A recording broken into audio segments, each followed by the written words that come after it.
Venice, a city built on swamp water, wooden stilts, and pure stubborn genius. From refugees hiding in a lagoon to the wealthiest powerhouse in Europe, it's one of history's strangest glow-ups. Let's dive right in. The year is 452. The Roman Empire is on the brink of collapse, and the Huns have just launched their attack on northern Italy. Several cities are completely destroyed, forcing the locals to go on the run. They head for a lagoon just off the coast and take refuge on several small islands, a decision that would no doubt save their lives. Against all odds, this small civilization eventually went on to build one of the most impressive feats of engineering the world has ever seen: Venice. Despite having no roads, no land, and no fresh water, the Venetians managed to turn a muddy swamp into the most powerful and wealthiest city of its time. Imagine fleeing from Attila the Hun, thinking, hey, this swamp will do, and somehow inventing Venice. Like, their urban planning meeting was basically, step 1, don't drown. Step 2, invent boats as public transit. And it worked. No fresh water, no farmland, just vibes and engineering witchcraft. Yet they built a global trade empire. It's basically the medieval version of Silicon Valley. Start in a garage, end up running the world. This unique layout of canals and bridges woven through hundreds of islands made Venice incredibly accessible, and it became the epicenter of all business. We modeled the entire thing to show you what's going on beneath the surface and how its clever design and medieval engineering allowed it to take over the world. When the first refugees arrived to start their new lives on the islands, they had the worst possible surface to build on. The small, marshy islands were made of an incredibly soft clay, which would barely hold the weight of a human, let alone an entire city. To create stable foundations for buildings, the Venetians collected large timber piles from the forests of Croatia and started hammering them into the ground. They drove them about 5 meters deep until they reached a much harder layer of clay. Not only did this stabilize the piles, but by packing them really close together, it compressed the surrounding clay, pushing out the water and making it much stronger. Once the piles were firmly in the ground, the tops were cut off and wooden planks were laid on top to spread the load. Special blocks of Istrian stone were then placed to raise the foundations above the water. This design was a stroke of genius, as the wooden piles were sealed away from the air, making it impossible for them to rot. To this day, almost all of the original piles are in great condition and are still holding up the city. So the whole city is basically standing on a massive game of medieval Jenga. The Venetians looked at swamp goo and said, yeah, let's just nail trees into it until it behaves. And weirdly, it worked. Those Croatian logs sealed underwater turned immortal. It's kind of wild. Rome had aqueducts, Egypt had pyramids, and Venice, an eternal city on stilts. Honestly, it's less engineering and more like hacking Mother Nature's source code.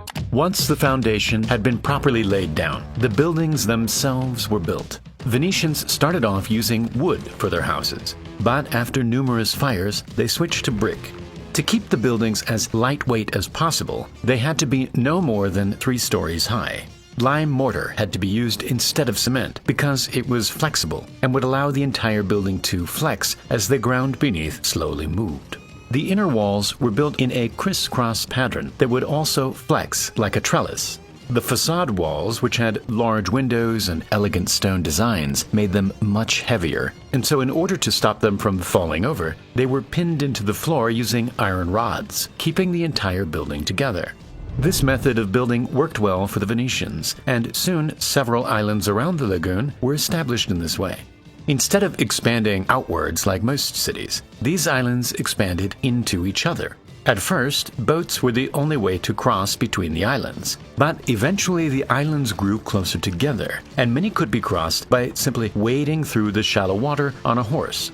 Venice basically invented flexible architecture, literally. Bricks over wood, lime mortar that bends, facades pinned down with iron like medieval safety pins. It's genius and a little unhinged, and honestly, Primal Space showing all this with their 3D wizardry. Wild. The sheer editing variety makes it feel like an engineering TED Talk collided with a video game cutscene. Their content isn't just informative, it's borderline cinematic madness in the best way. The next step in Venice's evolution would, of course, be connecting the islands. Surprisingly, there were no bridges for the first 500 years of Venice's existence. But as the population increased and business started to ramp up, there needed to be an easier way to reach Rialto, the financial center of Venice. And so, the Doge of Venice set up a prize for the engineer that could design the best bridge. He announced this by putting up displate posters all around the city. Just kidding. Displate, today's sponsor, makes awesome metal posters that can be easily mounted using their custom magnet mounting system. They have over 2 million pieces of artwork available, whether it's a beautiful Venice painting or an official poster from collaborators like NASA, Star Wars, Call of Duty, or Netflix. Okay, that sponsor drop came out of nowhere. Like 1 second it's medieval Venice, the next it's buy a Star Wars poster. But honestly, I'm leaving it. Primal Space deserves the eyeballs. If they're getting a cut from displate sales, good, because this level of research and animation quality is work. Unlike me just sitting here reacting with bad jokes, they're building bridges in 3D. I'm building sarcasm. My personal favorites are this Venice poster and this awesome James Webb design. With their magnet mounting system, you can mount a displate in just 20 seconds, without power tools and without damaging your walls. Displate now offers these new texture posters, which bring the artwork to life with awesome 3D textures shaped into the metal itself. This premium finish is already available on hundreds of top-selling displates. Displate offers ultra-fast shipping, and your metal poster should be at your door in just 4 to 5 days. Start your collection today and visit displate.com/primalspace or use code primalspace. In order to turn Venice from a collection of islands into a bustling city, bridges had to be built. The first attempt was a simple pontoon bridge that joined the two largest sections of Venice together and, crucially, provided quick access to the Rialto area. The bridge was later upgraded to a wooden bridge, which eventually burned down and collapsed before it was finally replaced by a much stronger stone bridge. To build it, over 12,000 timber piles were driven into the banks of the canal, and 10,000 tons of stone were built on top to form the bridge. To this day, the bridge still stands, and it serves as the main artery in the center of Venice. After this, stone bridges started to pop up everywhere, turning Venice into a compact city made up entirely of canals instead of roads.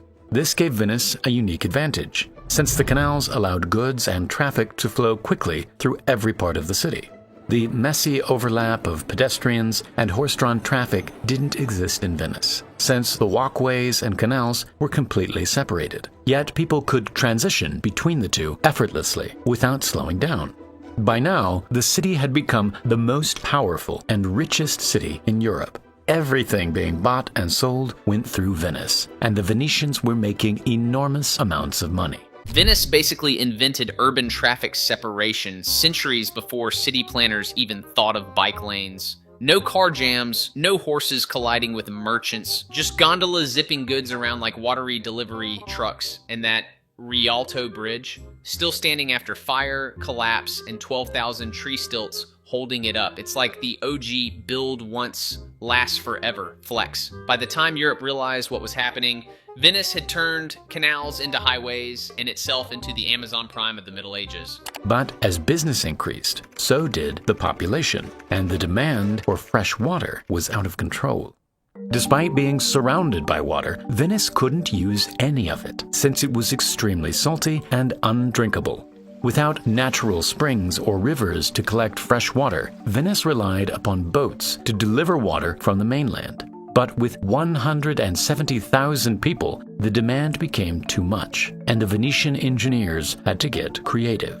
From the beginning, Venetian islands were built around squares, which were initially just empty fields for animals to graze upon. The idea was to use these squares to collect rainwater. They started by digging out large areas under the entire square and lining the walls with a thick layer of clay to make it waterproof. The space was then filled in with sand and stones, and the surface was redone with tiles that would lead the water towards each corner of the square. From here, rainwater would flow into the basin and gradually filter through the sand and stones until it reached the main well at the center of the square. That's just straight up genius, turning the town square into a giant Brita filter. Like, Medieval engineers basically invented eco-friendly water recycling before hashtags made it trendy. Clay walls, sand, stones, all funneling rain into wells. It's part plumbing, part magic trick. Imagine 170,000 people relying on cleverly disguised puddle collectors. Yet it worked. Honestly, Venice wasn't just built on logs and trade, it was built on DIY hacks that would crush on TikTok today. To maximize the surface area for water collection, the roofs of the nearby buildings were fitted with gutters that would direct the water onto the square and into the drains. Venice then became an enormous funnel, which filled more than 600 wells around the city. The Venetians had once again engineered a masterpiece to save its city. But there was still one huge problem: waste. Until this point, people threw all of their waste out of the window, some of it landing in the canal. But for those who didn't live within throwing distance of a canal, urine, feces, and rotten food all ended up in the streets. And so, in the 16th century, the Venetians started building a network of underground tunnels that would collect the waste from every building and flush it into the canal. When the tide of the lagoon was down, solid waste would collect at the bottom, and the liquids would naturally flow into the canals. Then, when the tide rose, it would flood the tunnels and pull the solid waste into the canal. The motion of the tide coming in and out twice a day would exchange the dirty water for fresh water from the sea, flushing Venice from all of its waste. Venice basically gamed the ocean into being their janitor. Waste goes in, tide comes up, tide goes out, boom, medieval flush system. It's disgusting, but also brilliant. Instead of paying sanitation workers, they outsourced it to the moon. Sure, the canals probably smelled like a potion gone wrong, but for the 1500s, this was cutting-edge urban plumbing. It's like the city turned nature into a free municipal service, centuries before anyone invented sewer taxes. The extremely salty water worked as a strong disinfectant, and thanks to this system, the streets became clean.